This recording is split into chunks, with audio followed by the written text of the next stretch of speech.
अस्सलाम वालेकुम। SM news के साथ मैं हूं मुकद्दर रज़ा। एसएम न्यूज़ स्टूडियो में खुशामदीद।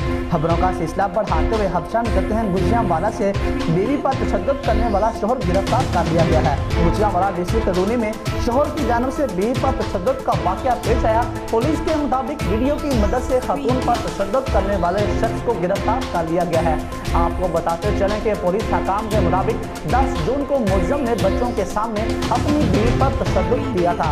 वीडियो में देखा जा सकता है कि किस तरह से मुलज़िम शोहर अपनी बीवी को तशद्दुद का निशाना बना रहा है। और इसके साथ गुजरांवाला की तहसील वजीराबाद जना कॉलोनी में मौजूदा डबल स्टोरी मकान में अचानक से आग भड़क उठी। रेस्क्यू 112 आग बुझाने में मसरूफ है। ज़राए के मुताबिक बताया जा रहा है कि आग लगने का वाक़या शॉर्ट सर्किट की वजह से पेश आया है। आपको बताते चलें कि गुजरांवाला की तहसील वजीराबाद जना कॉलोनी में मौजूदा डबल स्टोरी मकान में अचानक से आग भड़क उठी। रेस्क्यू 112 आग बुझाने में मसरूफ है। ज़राए का बताना है कि आग लगने का वाक़या शॉर्ट सर्किट की वजह से पेश आया है।